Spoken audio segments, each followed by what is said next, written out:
just check your experience, and then we are going to jump into the board, sharing my screen, and explain a little bit what the project is about, and we can go from there. Yeah, okay.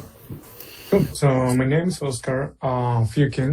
I'm the head of development at Workpack. Workpack is a company that specializes in recruitment for the different sectors in Australia, mainly for the industrial.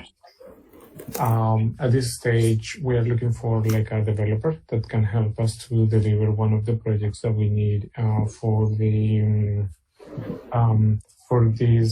end of this new year and start the next year.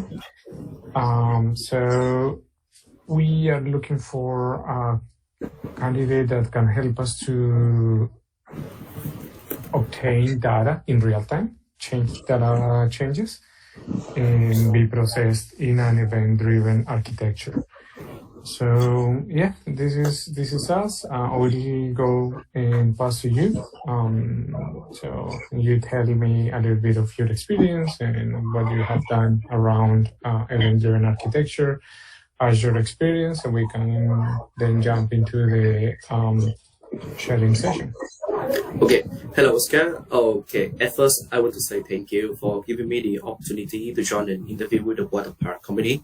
So, okay, I think maybe at first let me give you some brief introduction about myself. My full name is Nguyễn Hoàng Thiện, and I came from University of Technology in Ho Chi Minh City. My major when I was in university is chemical engineering, specializing in process and equipment design for chemical manufacturer. And currently, I'm studying the master degree in University of Technology also. My major for the master program is computer science, specializing in software engineering and development. Okay, so and about my working experience that is directly related to software engineering. So I can say that I have total overall 5 years working as a software developer in order to develop some data intensive application in order to serve for the stakeholder. And about the data intensive application that I mostly work with, there are two types of them. The first one is about some data platform, that is the place where we centralize the data from different data sources, including both batching and streaming processing in order to centralize the data and then create a single source of truth in order for validating the data from different company sector. So that is the first type of product that we build. And the second type of product that we build is some kind like the ERP. That is a tool in order to monitoring the business operation of the customer, where we put different service on that. So different company sector can come and then monitor their own business. For example, the financial department, they can come and then they monitor about okay how the payment happening in their company, and how many money that they need to pay for the customer, or how many money they are going to receive. So that is some kind of tool that we build. And about my working experience with the Azure, I can say that I have two main technology. There are two main technology of Azure that I mostly work with. The first one is about the Azure function, where we use Azure function in order to build the backend application for the customer, and we also leverage some features of the Azure function in order to perform the chain data.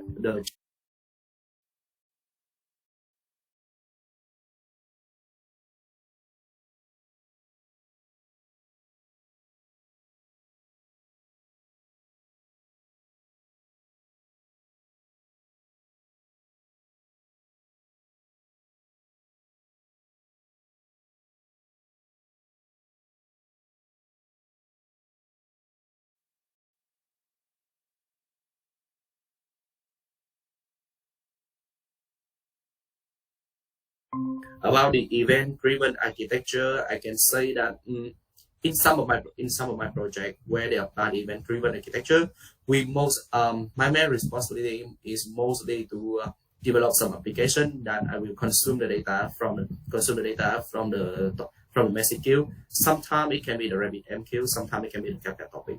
We consume the event from those message queue, and then from that we perform some validation, perform some gen formation, and then finally we ingest the final result to the database. So that is about my working experience with Azure.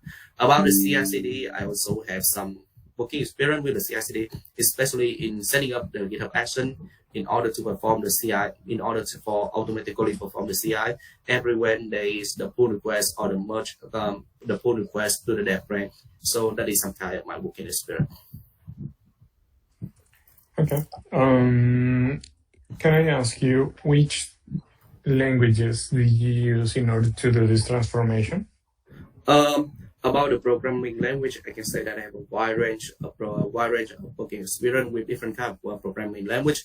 50% my my programming language focusing on using Python in order to develop, and the next 30% that would be the C#.NET, especially using them in Azure Function. And the final one is not much, but there are some tiny project, tiny work scope that I have to use the C#. All right. Have you used CDC before? For example, the Vesium? Yes, we do. About the CDC chain data capture, I have the real working experience at the beginning of the first year. The reason, the problem at that moment is the customer, they want to reflect the chain from the Cosmos DB to the SQL database. But the current implementation that they cannot meet the requirement for the current implementation, they use a batch processing pipeline that periodically will consume a set of events from MySQL that is deployed on the event hub topic in Event Hub. They use a batch processing pipeline to consume a set of events periodically, and then they perform the transformation for those kind of events, and then reflect and then upsert to, and then truncate and insert in the final database.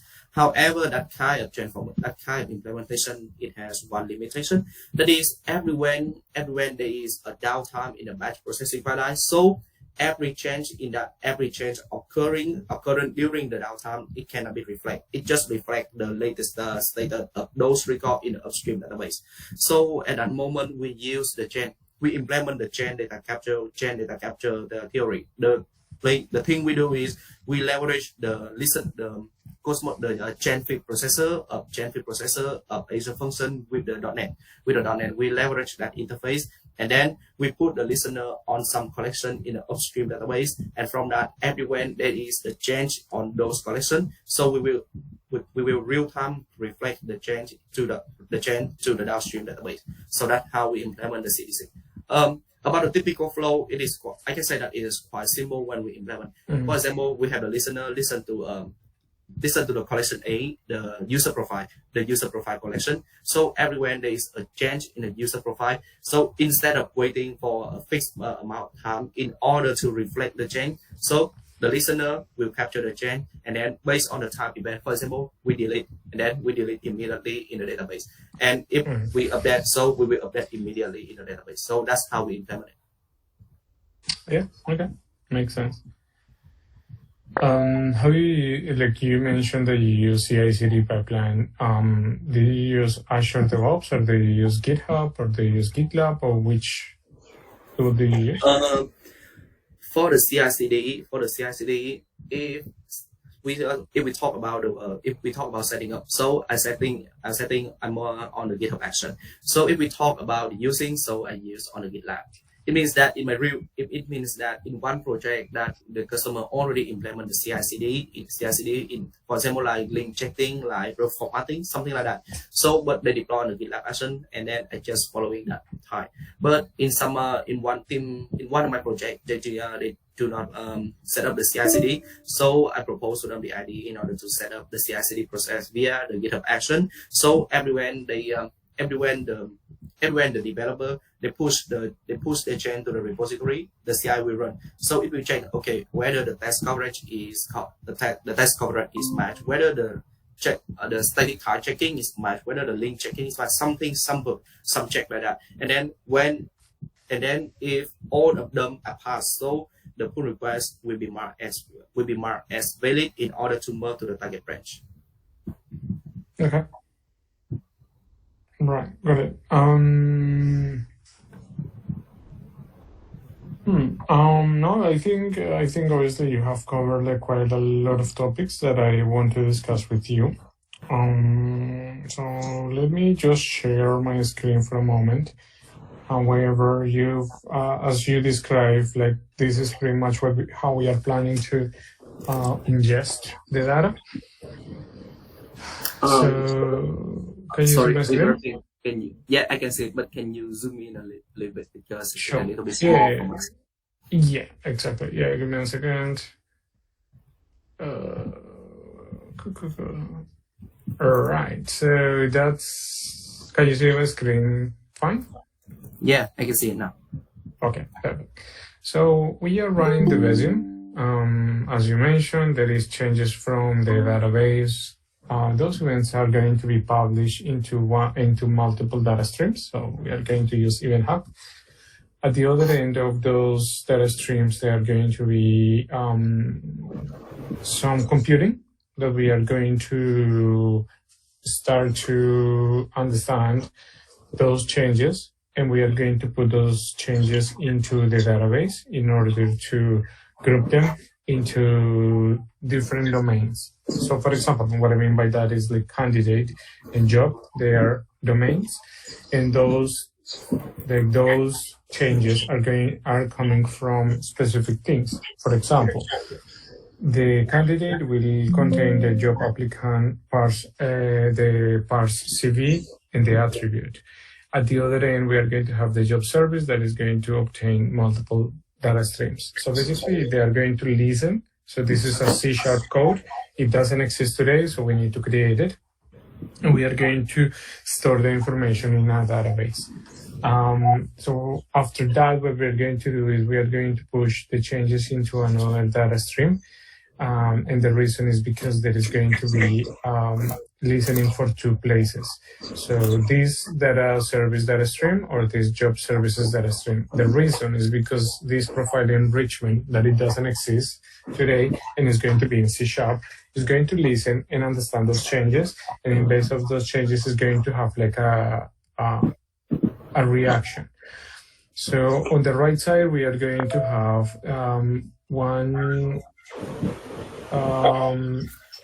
message broker that we are going to use service bus. That at the other end is listening from an application, one code that is called application ranking. This exists today. This is the only computing part that is existing today, and is going to go into the application ranking, but this part is already done, so you don't have to worry about that. What you have to worry about is the applicant ranking is going to post the change that is going to happen from the application ranking, and this profile enrichment is going to obtain that information and is going to save in its own database. How we are going to expose that endpoint is using an API management, and basically from like our UI is going to hit the API management. This part is already created, so you don't have to worry about that. What you need to worry about that is link this endpoint to the new profile enrichment, hit the database, and return. So all of that, what it does is basically, and it's the use case that we are using is, we have like an advertisement for that we need to fill the position. So in this case, we can say like we are looking for like a developer with a specific scenario, with the specific languages and a specific experience. And if someone sent the CV, this system is going to score the applicant against the job, and is going to give like a score from 0 to 100. That's what this system is doing. Do you have like any questions in here, clarifications? Actually, I have one question related to this point. That is, all of the .NET application here will be deployed on the Azure function, right? Well, that's a decision that we are going to do. Azure Functions or AKS, that this is Kubernetes. So I don't know if you have experience with Kubernetes, but we have. I do. Okay, cool. So yeah, perfect. So yeah, so basically it's one of those two. That's how we are doing it. So another part that we want to make sure is this is role-based access control. So we don't want to see like any APIs or secrets or any of that inside of the C# code. So my question to you is, do you have experience using managed identities in Azure? Yeah, okay. That is very similar to what I have done before.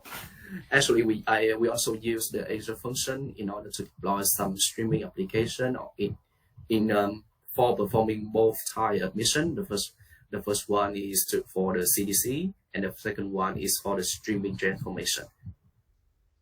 So my question to you is, like, how do you make sure you can communicate from those two applications? Do you use any identity management in Azure? Actually, at that moment, we use the Microsoft Entra ID in order to perform the authentication and the authorization. The typical I was not the one who made that endpoint, but normally we have the secret user and the secret key in order to send to an API request. And then when the API request, they respond to us a token, we will de-tokenize that in order to verify that, okay, is it the right user in order to use that service? Is that user has the permission in order to call the API, to call the request? So that is the way we do.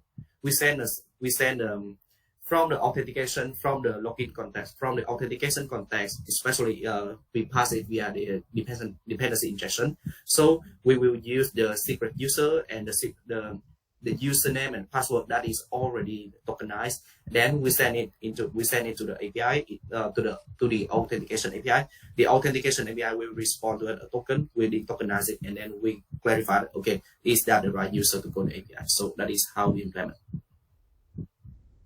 Mm-hmm. Okay. So how do you use identity management, identity management, where you don't have to pass like any APIs or anything like that between the services? I'm sorry? Have you used identity management from Azure, from Entra ID? I have used it before, but in my recent project, I don't use it. Okay. Cool. So I don't have any more questions. Do you have any questions for me? I have one question for you. I have one question here is, can you scroll the page to the step of data that is streaming for enrichment, for profile enrichment? Yep. Yeah. Okay. At this point, as I understand here, is every request or every change that the user they push in order to update their profile, so it will come to the profile enrichment topic, and the streaming application will consume those and then reflect the latest status of that profile on the central database. Just not like that, okay? To the central database, and then we will recalculate the matching of that CV with type of the file, right? And understanding the primary purpose of the flow.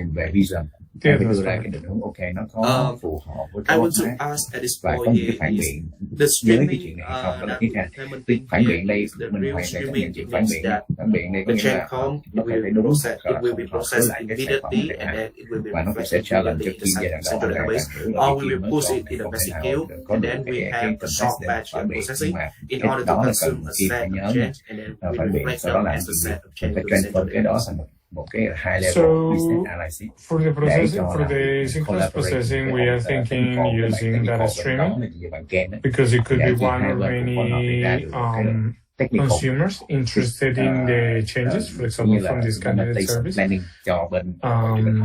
that is the reason we are going to use data streaming. So as soon as this, one of those two has been consumed from profile enrichment, we are going to do some validations against the database. So for example, if we've received twice the same message, we are going to hash the response, and we are going to make sure that we are not going to reprocess more than once the change. But going back to your question, are we going to use this data streaming and put it into like a message broker for small batching? No, because it's not necessarily at this stage. However, we could be like at this stage, we don't think it's necessary, but if we think during the implementation it's required to do it. So it's fine, we can do it. Okay. I have one last question here that is about just forgot. I have one last question here is about the transformation. The transformation here that our source code will totally written by the C#.NET and right? As I understand. Say again, sorry. Our source code will written totally by the C#, right? On Azure. Yeah, that's correct. Yes. Yeah, that's great. When we ingest, and then I just want to ask about the pattern that we use in order to reflect the change. So if there is some unique ID that's already exist in the database, and some field of that ID has modification, so in your current implementation, that you will perform the update for that unique ID, or you prefer that you rebuild that unique ID and then you perform the junket and insert in the final data in the central database. So which way of implementation that we are currently using? Well, we don't have this implementation. This implementation is new.